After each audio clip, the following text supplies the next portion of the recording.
Hazrat Ibn Abbas radiyallahu anhu says that Hazrat Abu Sufyan told me in person by word of mouth. I went to Syria when there was a peace accord between us and Allah's Apostle sallallahu alaihi wasallam. And meanwhile the Prophet's letter reached Hirqal.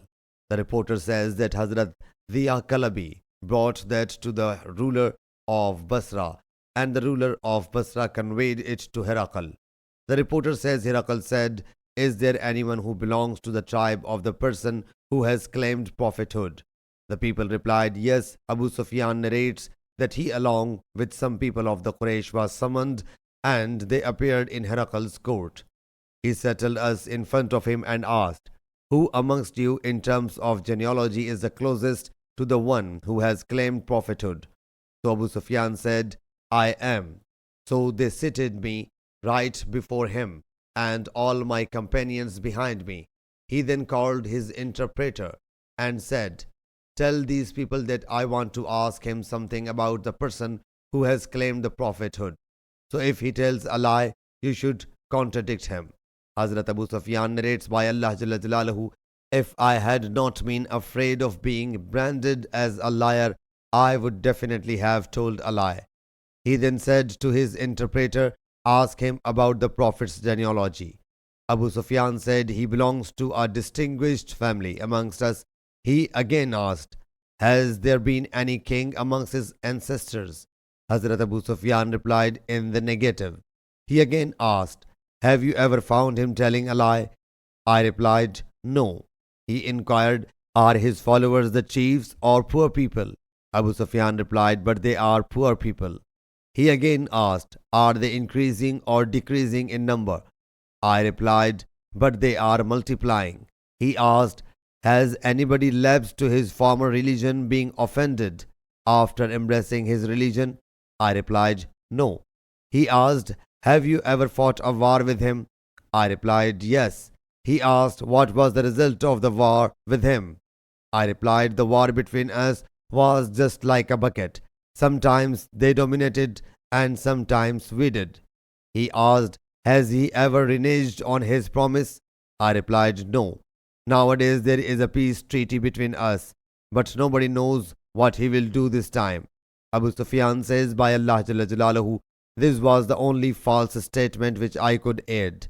He asked, "Has anyone else amongst his ancestors ever put in such a claim?" I replied, "No." He then asked his interpreter to tell us, "I asked you about his lineage, and you said that he belonged to an esteemed lineage, and the fact is that all apostles have the most esteemed lineage amongst their people. I then asked you whether there had been any king amongst his ancestors, but you replied in the negative. So I said to myself, if there had been a king amongst his ancestors, I would have thought that he only aspired to regain the kingship of his elders. I then asked you whether his followers were affluent or poor, and you replied that they were poor, and generally the poor people follow the apostles. I again asked you whether you had ever found him telling a lie before putting in this claim, but you replied in the negative. So I grasped that it was impossible that he would tell a lie about Allah Jalla Jalaluhu when he eschewed telling a lie with the people.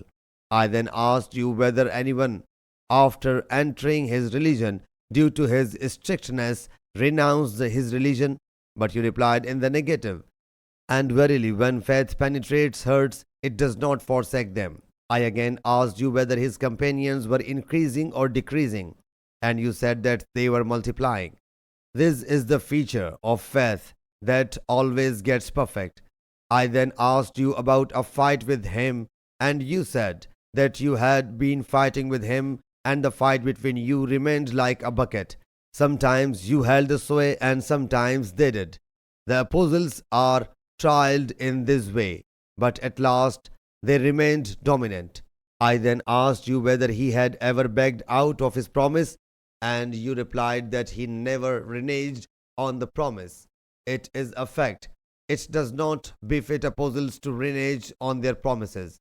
I again asked you whether anybody amongst his ancestors put in a claim similar to his, but you replied in the negative. So I said to myself, if someone amongst his elders has claimed it, he will be just following his elders in reproducing this claim. The reporter says he then asked what he enjoined you. Abu Sufyan replied, he commanded us to perform prayer, give poor due, reinforce the bonds of relation, and be modest. Hercules said, if whatever you have said is true, his prophethood transcends any doubt. I knew it well that he, the last prophet, was about to appear, but I did not have a slightest idea that he would be from you. If I had known it, I would have surely visited him, for I am aspirant to catch his glimpse. Would that I had been with him. I would have washed his feet, and he will soon be the honor of the place under my feet. He then asked for the letter of Allah's Apostle sallallahu alaihi wasallam and read it. It read, in the name of Allah Jalla Jalaluhu, the most affectionate, extremely beneficent. It is from Muhammad, Allah's Apostle, to Herakl, the Emperor of Rome.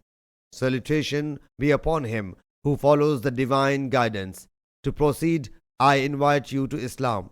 If you embrace Islam, you will remain safe and sound. Allah Jalla Jalaluhu will give you twofold reward for your embracing Islam. But if you do not embrace Islam, the sin of your subject will also be into your account. And, O people of book, come towards such a word as is common between us and you. That is, we worship none but Allah Jalla Jalaluhu and associate no partner with him. And none of us make one another as Lord besides Allah.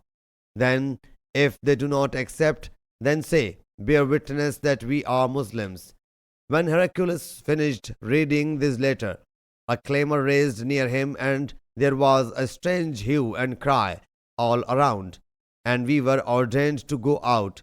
So we came out. When I had come out, I said to my companions, the mission of Abu Kabasha, Allah's Apostle sallallahu alaihi wasallam, has extremely been reinforced that even the king of Bani Asfar, the emperor of Rome, fears him.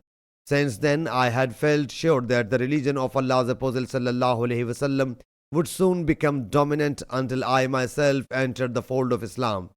Zuhri says, later Herakl invited the Roman chiefs to his house and said, O Romans, what is your opinion about eternal success and solution, and for the stability of your country?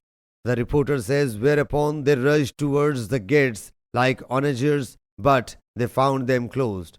The emperor said, bring them to me. So they were called upon. He then said, I only wanted to see how much resolute you are in your religion. So I am extremely glad to see your steadfastness in your religion. Thereupon all of them prostrated themselves before him and got pleased with him. Sahih Bukhari, Hadith number 4553.